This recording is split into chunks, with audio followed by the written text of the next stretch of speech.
বিনীতভাবে আমরা কৃতজ্ঞতা জানাচ্ছি ওনাকে, এতক্ষণ সময় উনি আমাদের মাঝে আছেন।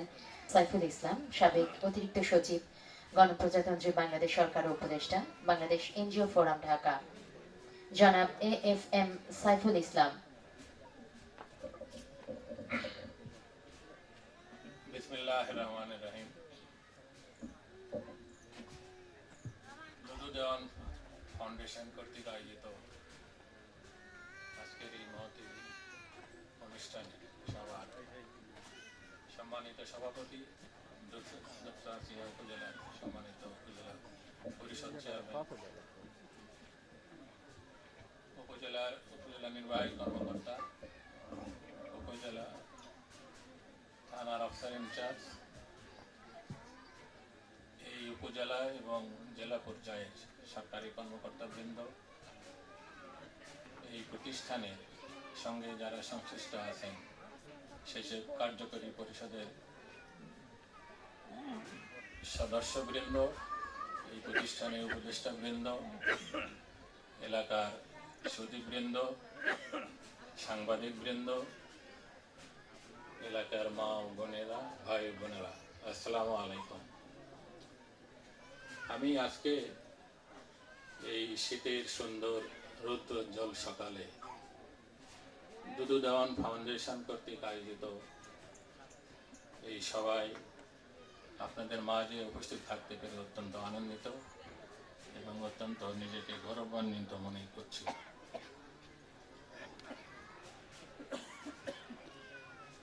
দুদু দেওয়ান এই ফাউন্ডেশনের কার্যক্রম বা দুদু দেওয়ান ফাউন্ডেশনের কি বিষয় ইত্যাদি আপনারা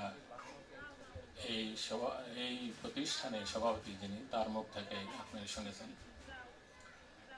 আমাকে যখন এই ফাউন্ডেশনে আসার জন্য, এই সভায় আসার জন্য আমন্ত্রণ জানানো হয়, তখন আমি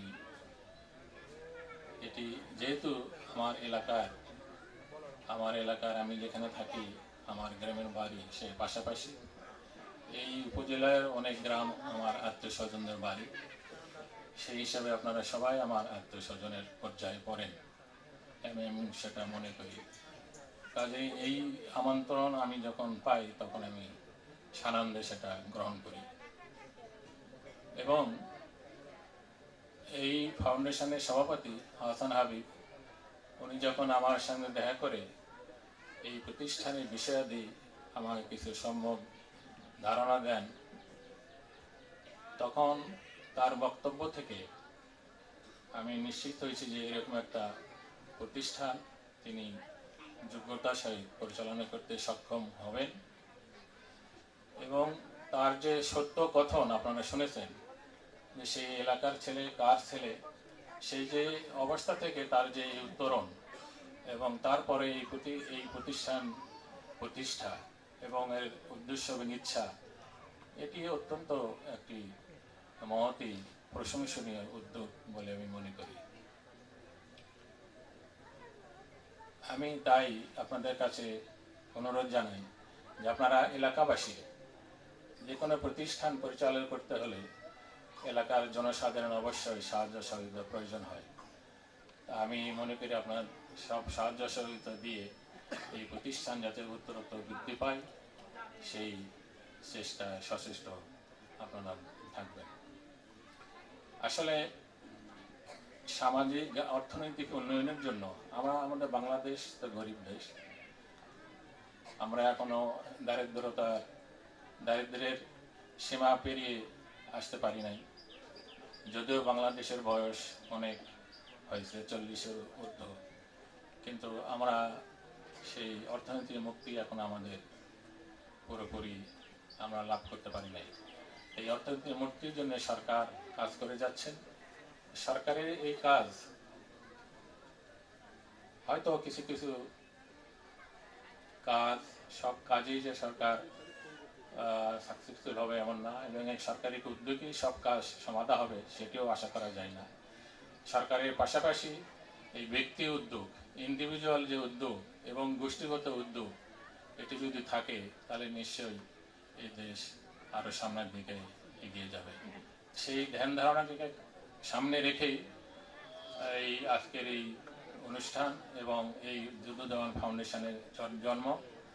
আমি আশা করি দুদু দেওয়ান ফাউন্ডেশন আগামী দিনে একটি বড় ফাউন্ডেশন রূপ লাভ করবে এবং সরকারের পাশাপাশি এইসব সামাজিক এবং অর্থনৈতিক কার্যক্রম পরিচালনা করে দেশের উন্নয়ন সাধিত করবে। আমি আমার ব্যক্তিগত পরিচয়, আমি বিসিএস অ্যাডমিন ক্যাডারের একজন সদস্য।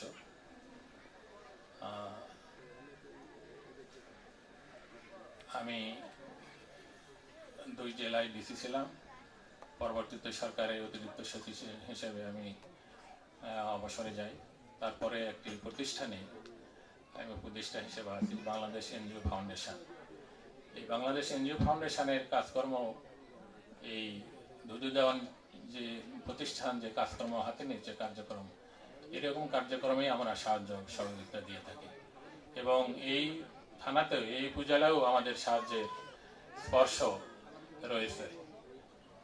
আমরা এই উপজেলায় অনেকে আমাদের বাংলাদেশ এনজিও ফাউন্ডেশন থেকে গ্রান্ট এখানে আমরা সারা বাংলাদেশে দিয়ে থাকি এবং এই সাধারণ জনসাধারণের মার্জিনাল জনগোষ্ঠীর সার্বিক অর্থনৈতিক এবং সামাজিক উন্নয়ন সেই টাকাটা আমরা অনুদান হিসেবে দিই।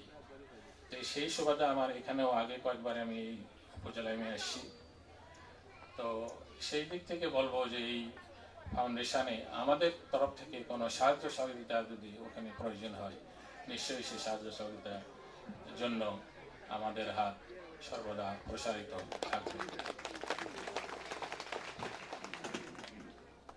আজকে এই অনুষ্ঠানে আমি আপনাদের যেসব কার্যক্রম, এটি তো আমার মনে হয় আপনাদের সবাই যদি আন্তরিকতা থাকে, সবাই যদি একাগ্রতা থাকে, সবাই চান, তাহলে নিশ্চয়ই কোনো অসুবিধা হওয়ার কথা নয়, কোনো অবস্টাকল ক্রিয়েট হওয়ার কথা নয়। তারপরেও একটি প্রতিষ্ঠান পরিচালনা করতে গেলে অনেক অসুবিধার সম্মুখীন হতে হয়, অনেক অসুবিধাকে সামনে রেখেই এগিয়ে যেতে হবে, ওভারকাম করতে হবে। তো এইসব অসুবিধাগুলো যেগুলো থাকবে, যেগুলো সামনে আসবে, আমার মনে হয় স্থানীয় প্রশাসন, উপজেলা চেয়ারম্যান, ইউনো, ওসি সাহেব, ওনারা ওনাদের অভিমত ব্যক্ত করেছেন। ওনাদেরকে সেই অবস্থাগুলো ওনারা সমাধান করবেন, সাহায্য সহযোগিতা করবেন, যাতে করে এই প্রতিষ্ঠানে অগ্রগতিতে কোনো বাধা আসলে কোনো বাধা যাতে ভবিষ্যতে না আসতে পারে। আমি এই সময়ে তাদেরকে উপজেলা প্রশাসন, উপজেলা পরিষদ চেয়ারম্যান সহ অন্যান্য কর্মকর্তাবৃন্দ এবং জেলা প্রশাসনে যারা আছে তাদেরকে সবাইকে আমার অনুরোধ থাকবে এই প্রতিষ্ঠানের, এই দুদু দেওয়ান ফাউন্ডেশনের অগ্রগতিতে তারা যেন সার্বিকভাবে আন্তরিকভাবে সহযোগিতা করেন। আর একটা প্রতিষ্ঠানের পরিচালনা করতে গেলে নানা অসুবিধা থাকবেই। আপনারা যদি আন্তরিক থাকেন, আপনারা যদি সবাই পরিশ্রম করেন, তাহলে নিশ্চয়ই সেই প্রতিষ্ঠান কামিয়াব হবে ইনশাআল্লাহ। তো আমি আমার বক্তব্য আর বাড়াতে চাই না। আমাদের এই মাস, এটা বিজয়ের মাস। বিজয়ের মাস, লক্ষ মুক্তিযোদ্ধার, লক্ষ শহীদের রক্তের বিনিময়ে আমরা দেশ স্বাধীন করেছি। তো আমার আজকের এই বক্তব্যের সাথে শেষের দিকে আমি সেই শহীদদের আত্মার মাগফিরাত কামনা করছি। তো আজকের এই অনুষ্ঠানে আমাকে আমন্ত্রণ জানার জন্য আবারও এই প্রতিষ্ঠানের সভাপতি এবং অন্যান্য কর্মকর্তাবৃন্দদের আমি আন্তরিকভাবে ধন্যবাদ জানাচ্ছি, তাদের কৃতজ্ঞতা প্রকাশ করছি। আমার পক্ষ থেকে যদি কখনো কোনো সাহায্য সহযোগিতা প্রয়োজন হয়, পরামর্শের প্রয়োজন হয়, সেই পরামর্শ অবশ্যই আমি দেব।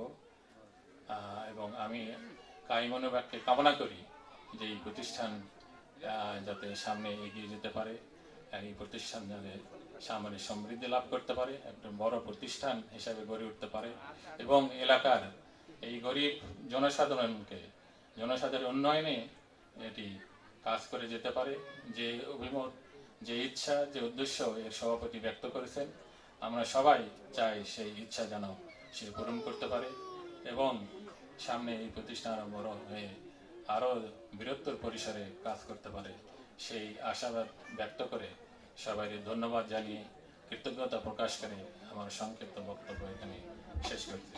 আসসালামু আলাইকুম।